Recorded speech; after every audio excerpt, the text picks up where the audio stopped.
C, for each woman who takes HRT, her individual risk of a blood clot increases 100%.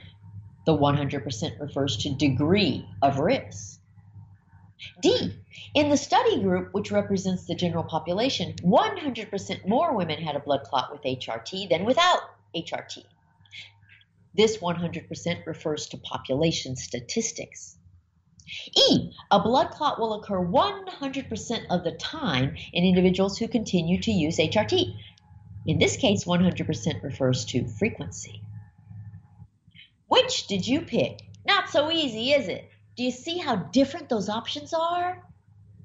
Well, the answer is that in the study group, which represents the general population, 100% more women had a blood clot with HRT than without HRT. In other words, the 100% refers to population statistics.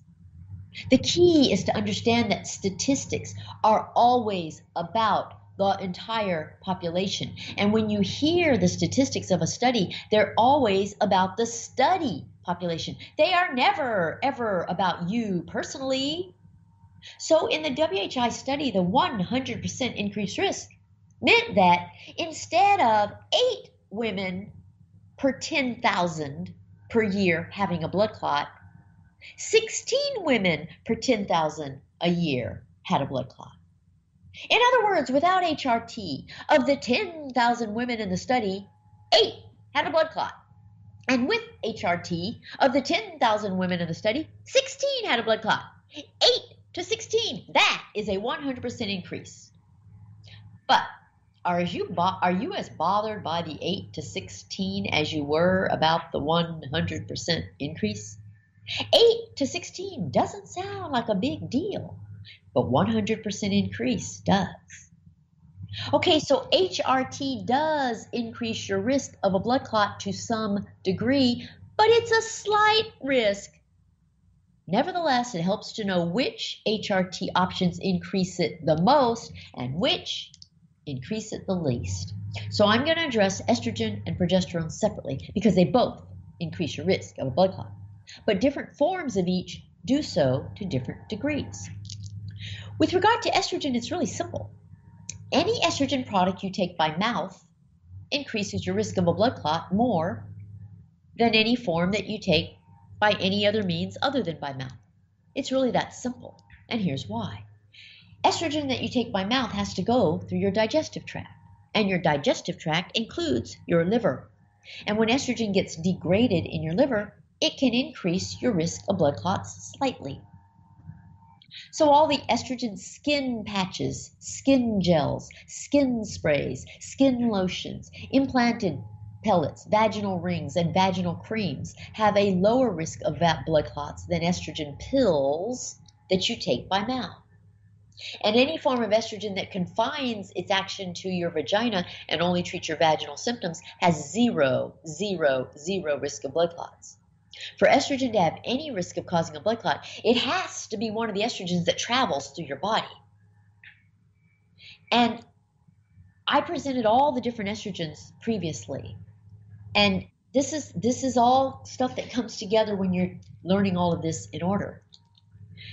And then when it comes to progesterone, that's really simple too. Once again, any progesterone that goes into your mouth will increase blood clots more than any progesterone that does not go into your mouth. But there's a second factor. Bioidentical progesterone presents a lower risk of blood clots than non-bioidentical progestins. It doesn't matter at all whether the progesterone is made by a compounding pharmacy or a pharmaceutical company. That's irrelevant. I've explained that to you many times. Bioidentical progesterone is identical to the progesterone in your own body. Well, what your body used to produce. And we call it progesterone. Non-bioidentical progesterone is synthetic progesterone that is not identical to the progesterone your own body used to produce, and we call that progestins. So once again, you see that HRT has both benefits and risks. It does decrease your risk of heart attack and stroke. depending on when you started, and it may slightly increase your risk for a blood clot. It's benefit versus risk. That's what menopause management is all about. That's why you have to tailor everything to your personal circumstance. So if you want to decrease your risk of a blood clot, avoid immobility. Choose HRT options that suit your risk profile. And if HRT risks are greater than benefits for you, then skip HRT. This is all so critical to your educational process. The worst thing that happens to women is that they think that they know what they're doing, they think they're covering all their bases, and they make decisions based on sound bites. But when they get the whole education, 99.999% of the time, they change all their decisions. They say to me over and over again in consultations that everything I've taught them has made them go 180 degrees in terms of what they want. And it's not just in one direction. The bottom line is when you get facts and you apply them to yourself, you use the information much better and you don't harm yourself inadvertently. Woman after woman after woman has no education on menopause. I am the only person on this planet providing an education on menopause to women. Please get this education. Go to my website, schedule a consultation with me. I will make it so worth your while. You will be shocked at what you learn, and you'll be shocked at how easy it is for you to make management decisions, because once you get the education, everything makes such sense.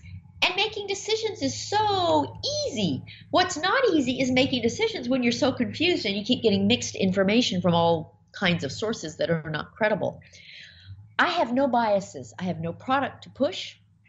I have no protocol to, promote. I have nothing in the way of anything that is one way of managing your menopause.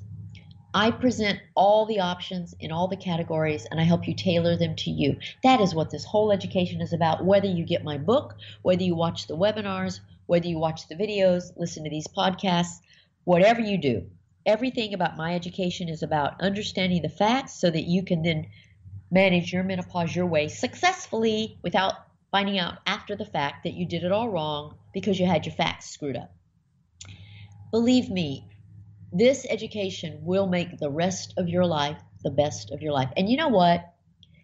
In the big picture, this education requires less than 1% of your time. And it will give you a second lifetime, because we really are living twice as long as we're supposed to.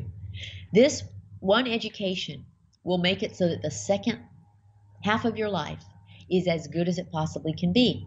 Without it, you're pretty much doomed.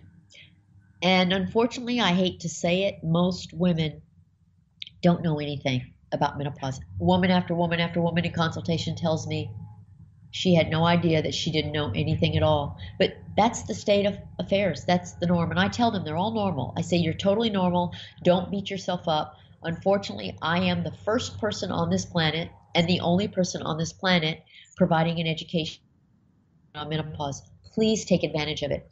Go to menopausetailor.me, which is my website. Schedule a consultation. I am thrilled and delighted to help you.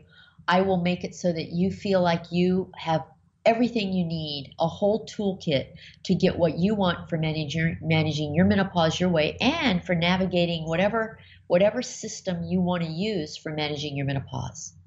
So this is where I'll leave you. I will talk to you again on the next podcast about high blood pressure at menopause. And until then, take care. Bye.